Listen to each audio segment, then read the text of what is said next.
Hello, my name is Rosy Aronson, and I'm an author, artist, and teacher, the creator of the Wisdom Keepers Oracle deck, and a friend of Eve and Stephen, two people for whom I have deep respect.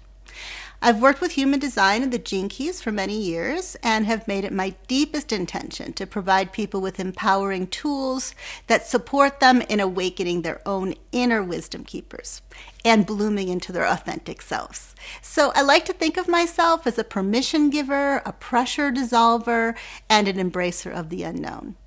And I truly believe that we are all, no matter what challenges we face in our personal lives or in the larger society, literally designed to blossom. And the more each of us radically trusts, honors, and expresses our true creative nature, the more beauty and kindness we can create together. I also want to say that the 64 Phases of Awakening and the writing in the Wisdom Keeper's Inner Guidebook are deeply connected to Richard Rudd's visionary book, The Gene Keys. They're incarnations of the 64 hexagrams of the I Ching and the archetypal themes that are at the foundation of our universe. So I've come to see these faces or beings as embodied keepers of love and wisdom. They, together with their stories, can offer us direct and heartfelt ways to work with the emotions and fears and challenges that we all face. So the Wisdom Keepers believe in you, they see your beauty, your power, and your potential. Okay, so I was asked by Eve and Stephen to share something with all of you during this profound time in your community's life and in Hong Kong right now, as you all adjust to the new reality brought about by the national security law, and find ways to meet this moment with generosity, courage, love, and wisdom. And I was really humbled by this request because, obviously my perspective and knowledge are so limited about the challenges that you're facing. And I imagine that if I were to sit down with each of you, you would have a great deal more to teach me about what's happening right now and what's actually needed in response to it than I have to offer you. So it's with great humility that I share some of the thoughts that came to me last night as I've held your community in my heart. And also, I just want you to know I've taken a look at Hong Kong's new hologenetic profile from the Gene Keys given to me by Eve and Stephen, marking this particular time in history. And I've also consulted with the Wisdom Keepers.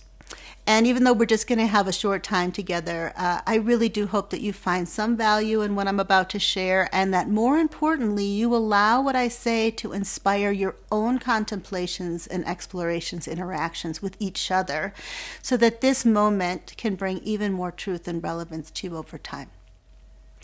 Because what you're dealing with currently is a collective and cultural event, the first thing I sought out when looking at the profile that Eve and Stephen sent to me was the sphere of culture. I wanted to see what you as a community, as a culture, as citizens and residents of Hong Kong are needing right now in terms of insight and support. So the Gene Key or Wisdom Keeper who's sitting right inside of this essential sphere of culture is the 61. This is the Wisdom Keeper of inspiration and sanctity with its shadow of psychosis.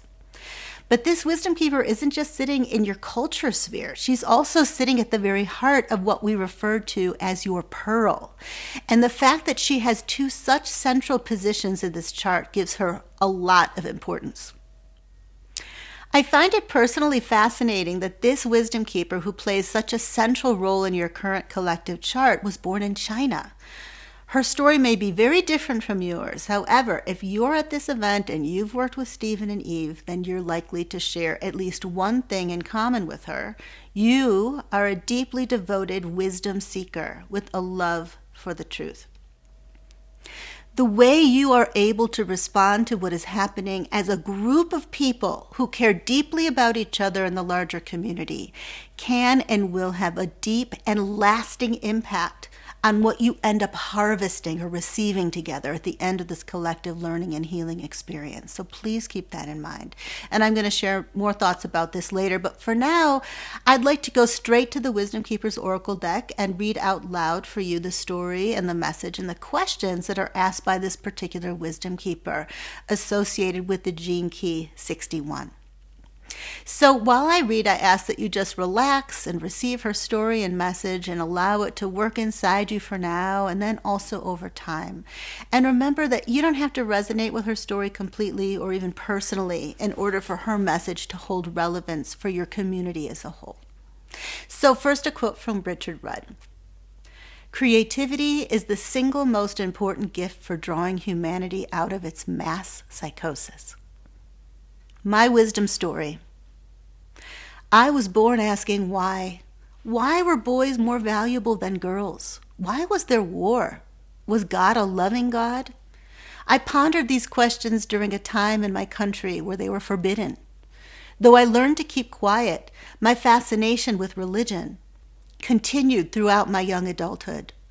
Against the will of my religiously disenchanted parents and the fanatically atheist party ruling the country, I collected every bit of information I could from my older relatives about Confucianism, Taoism, and Buddhism. When the new constitution passed and normal religious activities were allowed, I immediately explored Islam and Christianity. When I moved to the West, finally free to explore anything I liked, I became consumed with the study of religions, especially those that had been forbidden to me. The more I learned, the more complex the picture became. I had to know, where did these religions, myths, and archetypes originate in the first place?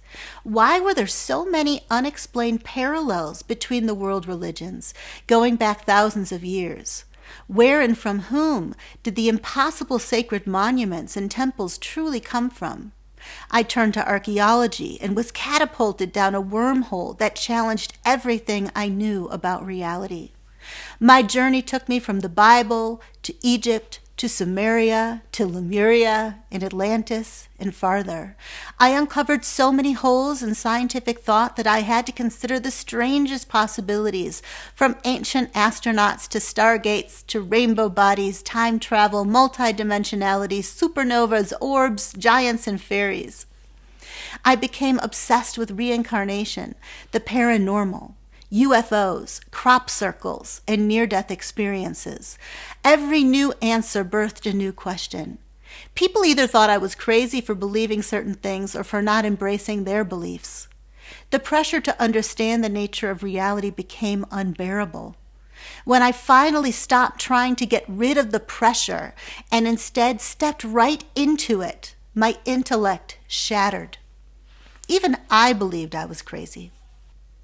But soon I realized that most people on the planet were basically psychotic. None of us saw reality as it actually was.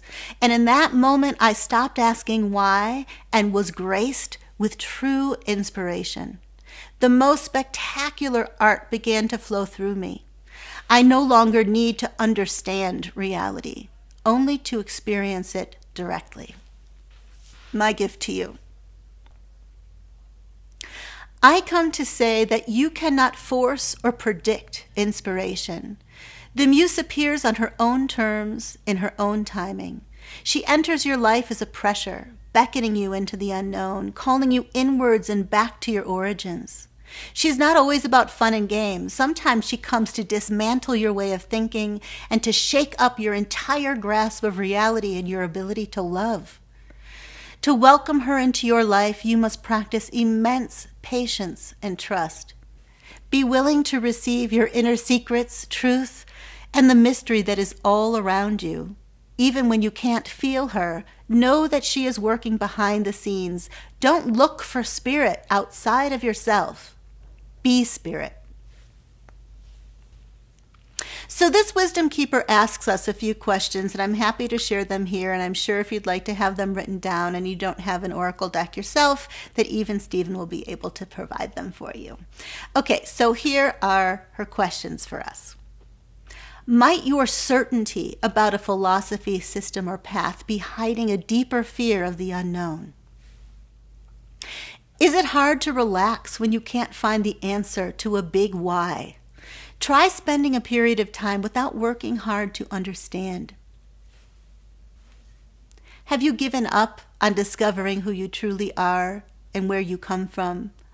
Are you afraid of digging too deep? Pick an unusual inquiry for yourself and go digging. Have you ever experienced a breakdown, physical, emotional, mental, or spiritual, that became an inspiring breakthrough? So there you go. This was the story, message, and questions offered to you by the Wisdom Keeper of Inspiration, sitting in the heart of Hong Kong's culture and pearl spheres right now. She's asking each of you to release the obsessive need to find answers to the many questions that must be spinning around in your heads right now, begging for your attention. And she's inviting you to stop looking for spirit outside of yourselves and instead to be spirit in body and spirit in action. She's beckoning you to open up to inspiration. Now, I can imagine during a time like now, facing the very real challenges that you're facing as a community, that words like imagination and creativity are not the ones that first come to mind. And yet, this Wisdom Keeper of Inspiration, Gene Key 61, has shown up in two extremely central places in your chart. So she's offering you a clue, an essential key for what this moment is asking of you. And she's telling you something important about the connection that exists between your community and its deeply charitable mission. So the fact that you're coming together today with the intention of raising funds to feed people who are in need is a beautiful and perfect manifestation of this connection I'm talking about, this link between your community, your culture, your network, and your pearl, your community's generous and compassionate heart. What you do together as a network can lead to the sustenance and empowerment of others, and it can do this in ways that you cannot even imagine yet. So finding ways to be of service in the coming weeks, months, and years is going to require your collective imagination. Being willing to think outside the box is going to be more important now than ever, since you may be feeling that you have fewer options for self-expression and action than you're used to having. So to free yourself from any limitations or constrictions you may feel in any given moment, you're going to have to get creative together. Very creative. And this may actually be a really good thing. You know, like Einstein said, the best way to solve a problem is to use a different mindset than the one that we used to create the problem in the first place. This Wisdom Keeper is all about that. She's all about letting inspiration in. And this profile in particular, she's about letting it activate your network in ways you've never dreamed of. So remember, at the core of any insanity or psychosis is the belief that we are separate from each other, that some of us are good and others are bad, that there is an us and a them, and that some outer label or a particular group we belong to or even the country we live in has the power to define or determine who we are, what we're worth, what we're capable of, right? Whether we should be the ones who are in control or we should be the ones who are being controlled by others. So during times like now, where so much is at stake, this belief is one of the hardest to release, dismantle, and transform. Like the Wisdom Keeper says, opening up to true inspiration is not always comfortable. It's not always about fun and games. Sometimes we need to be willing to allow our usual ways of thinking or our sense of reality to fall apart in order for something new to be born. Sometimes we need to feel strong feelings like despair, grief, anger, and powerlessness and fear. And sometimes we need to make sure that we're not making a spiritual bypass in the name of oneness. Now, I don't have time to get into all the details, but the gift of liberation sits in this profile's life's work sphere. So each of you as individuals and your community as a whole are being asked to make liberation one of your deepest intentions and priorities: personal liberation and collective liberation. You could say that you are here to achieve collective liberation through personal liberation, or you could say that you're here to achieve individual personal liberation through collective liberation. It works both ways. And this is why it's especially important to remember that to be interconnected with others is not the same thing as being homogenized. Sometimes a culture or people can look very unified and harmonious on the surface, but if that unity takes place at the expense of individual freedom, then something essential is missing. True oneness is not only harmonious, it's also infinitely creative and infinitely diverse. Humanity is meant to be a wonderful, miraculous multiplicity of one, just like the 64 wisdom keepers in the oracle deck, and just like each of you with your unique gifts to bring. But how do we get to that place where we can safely celebrate and respect our differences while honoring our interconnectedness? How do we gather the strength, the courage, the willingness we need to stand for love, to stand for the sovereignty and dignity of all beings without getting lost in endless conflict and divisiveness? How can you become an empowered network of people who are motivated by love and not by fear, even during a time when it is so very easy to be motivated by fear? These are essential questions for you to just let wash through you and to explore together. The Wisdom Keeper of Inspiration also wants to remind you of the brilliant gems to be found and reclaimed from within your own lineage. So much wisdom has come through the ancient mystics and wisdom keepers of the East. The gene keys would never exist without them, right? So this wisdom keeper is also encouraging a creative fusion between East and West, reminding you that such a marriage has the potential to give birth to something new. And I know you're already at work with that. So remember, when we look at your profile, it's through your network, your community, that you're being asked to engage in innovation and creativity, to think and feel outside the box, to show up for the creative muse, and to allow her to present you with possibilities for communication and collaboration and charity that your logical minds could never have dreamed up. And it's with the support of your network that you can navigate your way through this time to come. Now, the truth is that we're all being challenged, no matter where we live on the planet, to become truly liberated beings, not at the expense of anyone else, but in service of everyone else. We all run the risk of being seduced into submission, or fanaticism, or blind idealism, or learned helplessness. We all need each other to get through this time, and your liberation is my liberation, just as mine is yours.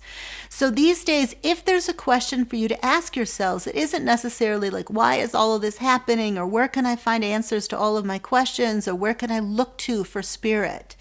It's, where am I already having a direct experience of spirit? Where am I already experiencing divine inspiration? Where can I already feel this deep sense of interconnectedness with all beings? Where am I already feeling true liberation rising up from within me? The other questions to ask are, who are the people in my community or in my fractal who are awake to what's happening in the world and yet still deeply connected to their hearts and to the inherent worthiness of others? Take time to find and recognize these people, because these people are going to be your companions in the times to come. They're going to be your co-creators, your collaborators, your co-liberators, your co-seed planters. And remember that part of your journey will likely be deeply internal, because if we're at war with ourselves, we cannot create peace on earth. But given this particular profile that I'm looking at, a really good part of your journey is meant to be relational, communal, and cultural. You're being invited to build a new culture of compassion and charity through your network. Together, you have the potential to have an inspiring and liberating impact on the larger culture and on the whole planet with all of its sentient beings. Because the whole world is watching what's happening in Hong Kong. And we are learning from you. We are empathizing with you. We are waking up with you. And we are dreaming of a new world with you. The Wisdom Keeper of Inspiration wants you to trust that and to be patient. And most of all, to know that you are not alone.